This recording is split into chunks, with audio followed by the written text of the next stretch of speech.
हरे कृष्णा, राधे राधे। हम सभी केकई का जीवन परिचय श्रवण कर रहे हैं। आज का प्रसंग है वरदान से बदलती गतिविधियाँ।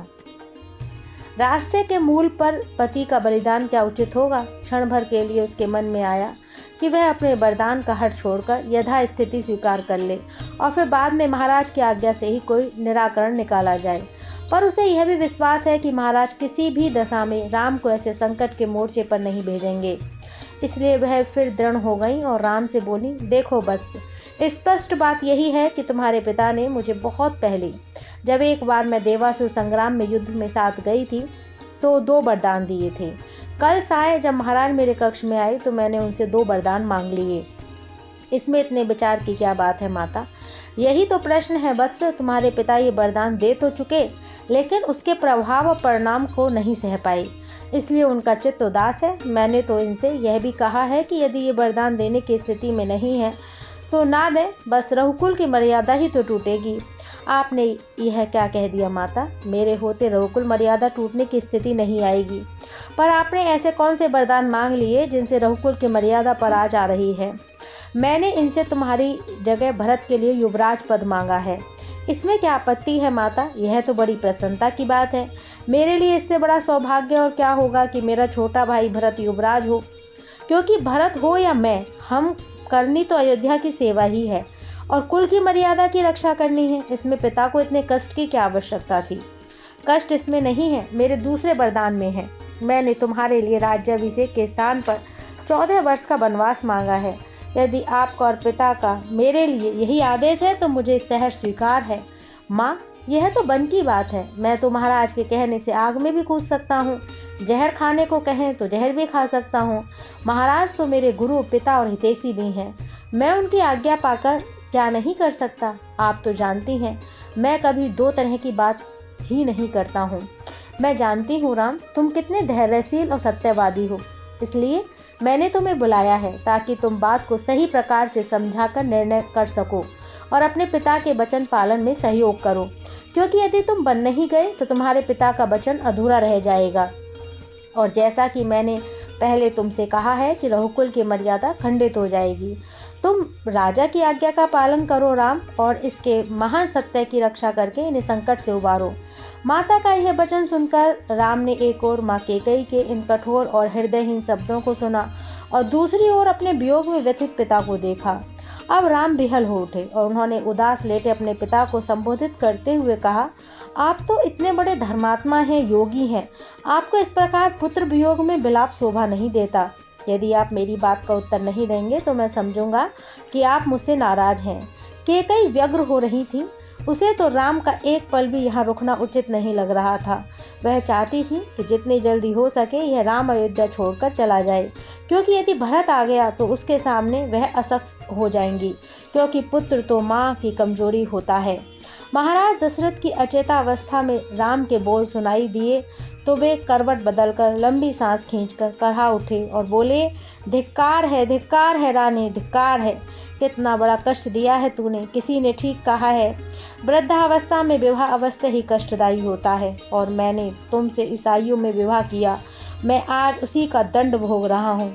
मुझे आज ज्ञात हुआ है कि तुम्हें मुझसे नहीं, मेरे राज्य से मोह था। धिक्कार है तुझे, धिक्कार है हे रानी। ऐसा मत कहिए पिताश्री, माता कभी कुमाता नहीं होती हैं। इसमें भी मेरा कोई हित ही इन्होंने देखा होगा।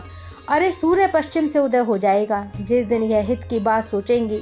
हाँ राम, मैं कितना अन्यायी हूँ। पिताजी, आप आंखें खोलें। किसी मुंह से आंखें खोलूं, किसे देखूं? अपने अपमान को, अप्रतिष्ठा को, या इस कुटिल क्रूर केकई को, इस दुष्टा को देखूं जिसने मुझे समाज के सामने आग उठाने योग्य नहीं छोड़ा। और दशरथ फिर मूर्छित हो गए। राम कहते ही रह गए, हे पिता, अगर आप मुझसे कहते हैं कि युवराज भरत को बनाना है तो मुझे अधिक प्रसन्नता होती। यह संदेश माँ से मिला, जबकि यह आपकी ओर से आना चाहिए था। क्या आपको मुझ पर विश्वास नहीं था? राम कहे जा रहे थे, लेकिन महाराज दशरथ तो अर्ध चैतन्य पड़े थे। कुछ शब्द सुनाई देते और कुछ नहीं, और उत्तर देने की स्थिति में तो वे थे ही नहीं। पिता को अचेत देखकर राम ने माता केकई से कहा, माँ, यह तो मैं जान गया हूँ कि पिता को मेरे वनवास जाने का अत्यंत दुख है, लेकिन यह बात मेरी समझ में नहीं आ पा रही है कि मुझसे नाराज क्यों हैं। ये मुझसे बात क्यों नहीं करते। कल तक जो पिता मेरे ऊपर प्राण न्यौछावर करते थे, आज मेरी ओर देख भी नहीं रहे। यदि ये मुझे आज्ञा दे और वह भी आपका प्रिय कार्य करने के लिए, तो भला वह कार्य क्यों नहीं करूँगा। हे माँ, आप मेरी ओर से पिता को आश्वासन दें कि मैं उनके कथन अनुसार बन जा रहा हूँ और शीघ्रगामी दूत भेज दिए जाएं ताकि भरत को ननिहाल से बुला लिया जाए। मैं शीघ्र ही पिता की बात पर कोई विचार न करके 14 वर्ष तक वन में रहने के लिए शीघ्र ही दंडकारण्य चला जाता हूँ। राम की यह बात सुनकर कैकेयी अत्यंत ही प्रसन्न हुई। उसे विश्वास हो गया कि राम वन को चले जाएंगे। अतः वह राम को प्रेरणा देते हुए बोली, तुम ठीक कहते हो वत्स, मैं शीघ्र ही भरत को मामा के यहाँ से बुलाने के लिए दूत भेज रही हूँ। तुम वन जाने के लिए स्वयं ही उत्सुक हो, अतः तुम्हारा विलंब करना उचित नहीं है। तुम्हें तो जितना शीघ्र हो सके वन को चले ही जाना चाहिए। महाराज तो लज्जित होने के कारण तुमसे कुछ नहीं कह पा रहे। तुम उनके मौन का कोई विचार ना करो, और जब तक तुम वन नहीं चले जाते हो तब तक तुम्हारे पिता स्नान अथवा भोजन भी नहीं करेंगे। कैकेयी के मुंह से दशरथ ने जब ये बातें सुनी तो वे अपना माथा ठोक बैठे। इस समय उन्हें कैकेयी में एक कुटिल, क्रूर और छली नारी की झलक दिखलाई पड़ी। उसका यह रूप अब तक कहाँ छिपा हुआ था। राम यहाँ से विदा लेकर माता कौशल्या के पास पहुँचे। दशरथ राम को जाता देखते रहे और सुबकते रहे। राम के बाहर जाने पर जब लक्ष्मण ने यह सुना तो वे अत्यंत कुपित हो उठे। बाहर आकर राम ने अभिषेक की सामग्री की परिक्रमा की और फिर इसकी ओर बिना दृष्टिपात किए आगे बढ़ गए। क्या विचित्र संयोग था। क्षण भर पहले जहाँ राज्य पाने का उल्लास था, एक प्रसन्नता थी, वहीं अब एक अवसाद था। जब सेवकों ने राम के रथ पर चवर डुलाने के लिए हाथ बढ़ाया तो उन्होंने उन्हें हाथ से रोक दिया और रथ को विदा कर दिया। अब वे यहाँ से माता कौशल्या के महल में पद यात्रा करके ही गए।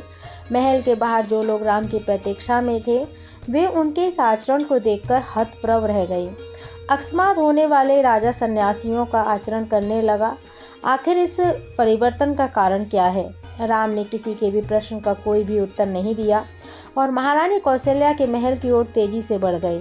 किसी ने आगे बढ़कर दृढ़ता से पूछने का साहस भी किया तो उन्होंने मुस्कुराकर इतना ही कहा, मैं माता कौशल्या के पास जा रहा हूँ।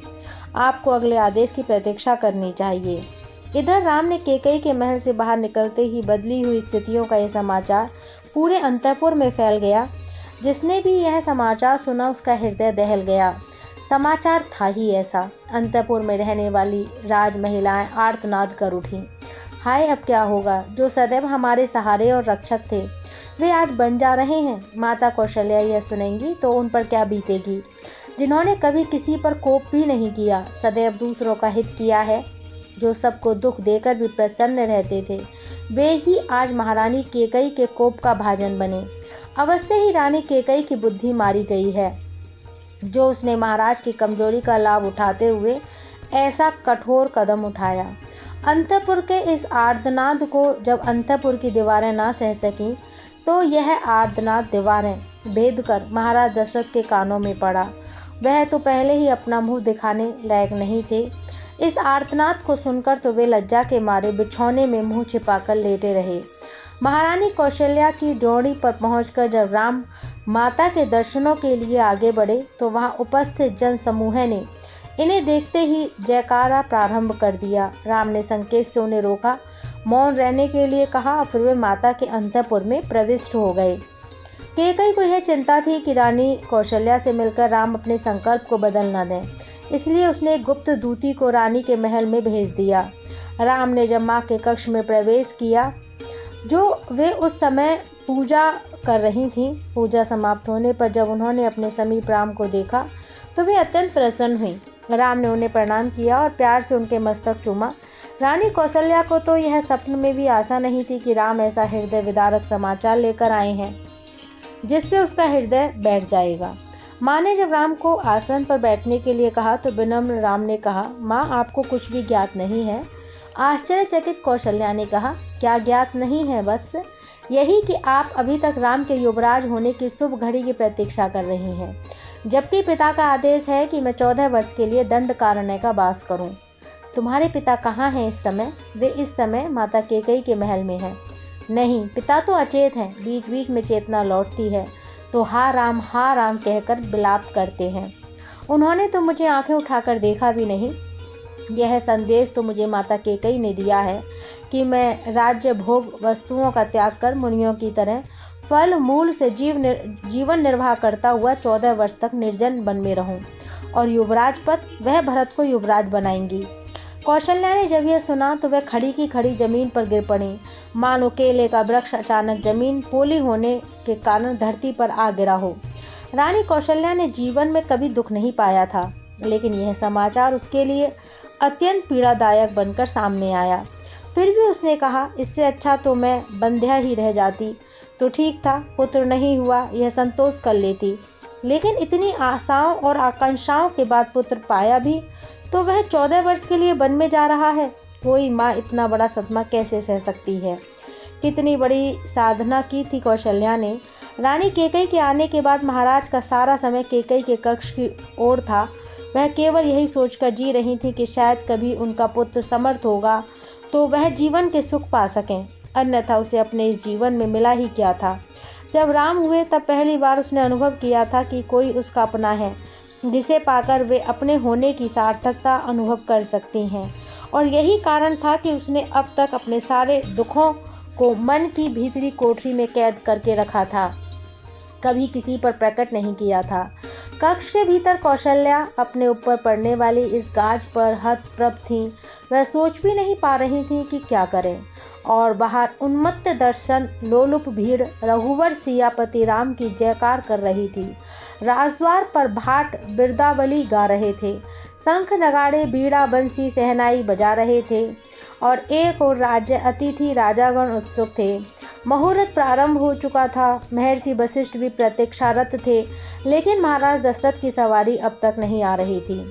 अब महर्षि वशिष्ठ का रथ राजद्वार पर रुक गया। उन्होंने सुमंत्र को चिंतित मुद्रा में देखकर पूछा, कहो सुमंत्र, क्या तुम्हारे राजा अभी तक नींद से नहीं जागे? उन्हें यह ज्ञात नहीं हुआ कि प्रातःकाल हो गया है और मैंने उन्हें याद किया है। और तुम, यह लटकी सूरत किस अनिष्ट का संकेत देना चाहती है? कल संध्या तक सब ठीक था, आज यह बदलाव कैसा? हे महामुनि, इस नंदन वन में यह रात्रि अमावस्या की बीती है और चंद्रमा को ग्रहण लगा है। तुम कहना क्या चाहते हो?